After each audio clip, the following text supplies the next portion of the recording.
It was on his way home from school that he first saw her, Tulip. She had the most elegant posture and the perfect amount of hot pink sass. He asked, "Girl, how do you stand so tall like that? Can I take you home? Love you in secret spaces when we're all alone, place you in a crystal vase on my kitchen table so you can look so pretty, but just for me?"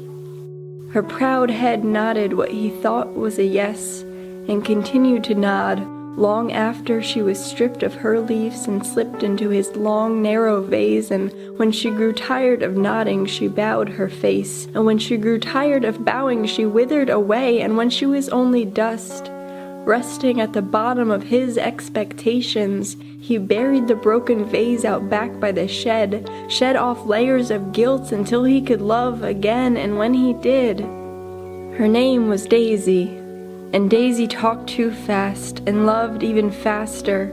She always wore white, and other girls swore she wasn't a virgin, but no one ever had the guts to ask her. And when her father fled west, after the teachers got word of what he did to her, things got a bit darker, and her white petals began to curl, started to brown at the edges, and when she closed, she said, "I'm ruined, so please don't try and love me." But he tried. He used his rough fingertips to pry her petals open, to see the story which she wasn't yet ready to tell. "You can be happy," he said. "See? My love can make you happy. Please, you were so beautiful when you were open." But all his desperate efforts only resulted in a handful of petals, all of which he had broken.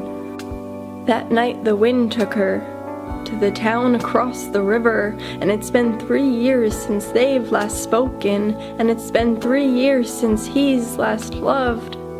That was until the winter melted into lush green lawns, and he took a walk down to the airy park, where a girl happened to be sitting on a patch of the greenest grass. She had endless layers like pages to a good book, which he would never, ever try to pry open. Her name was Rose, and when he saw her roots, he knew she belonged to no one but the earth. And when he saw her thorns, he knew her neck would never know the pain of a crisp snap, and that she would never stand shaking as decoration in somebody else's home. No. There would be no plucked petals like "Does she love me? Does she love me not?" because this love was not up to him. Nor was it up to her, but it was up to them. If they would wait in patience and admiration of each other's blossoming, if they would hold each other not to possess but to protect, if they would sit in the summer's warm, silent breath with soft petals and palms faced up toward the sun, her saying thank you for this moment of love, him saying thank you for the most beautiful flower that ever was.